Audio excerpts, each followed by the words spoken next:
So BBA plus LLB ఎలాంటి వాళ్ళు చేస్తారు? ఇది కూడా 3 ఇయర్స్ కోసం 5 ఇయర్స్ ఉంటుంది కదా మామూలుగా? ఇది జనరల్గా బీబీఏ చేసిన తర్వాత లా చేయాలంటే మళ్ళీ 3 ఇయర్స్. అవును, కాబట్టి 6 ఏళ్ల బదులు 5 ఇయర్స్ ఇంటిగ్రేటెడ్ కోర్సు.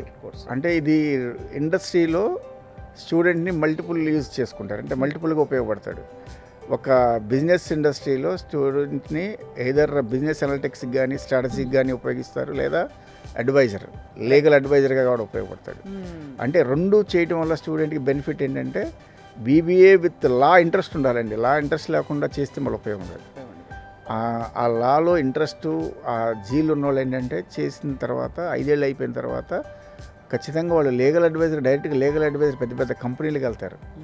ఇప్పుడు మీ సుమన్ టీవీ కావచ్చు, లేకపోతే ఏదైనా ఏ ఛానల్ అయినా కావచ్చు, ప్రతి దానికి లీగల్ అడ్వైజర్ ఉంటారు. ప్రతి ఆర్గనైజేషన్కి legal adviser is common now. Right. So a legal adviser అయినా ఎక్కడి నుంచి వెళ్తాడు అంటే లా చేసిన వాడే వెళ్తాడు.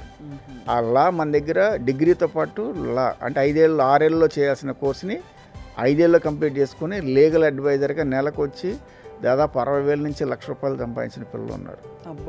ఒక కంపెనీలో, మంచి కంపెనీలో, టాప్ ఎంఎన్సీలో లీగల్ అడ్వైజర్ అయితే 1 lakh శాలరీ పర్ మంత్. అంటే అంత ప్రయారిటీ ఉంటుంది లీగల్ అడ్వైజర్కి. అంటే చాలా ఇష్యూస్ ఇప్పుడున్న పరిస్థితిలో ఇష్యూస్ ఎక్కువ ఉన్నాయి.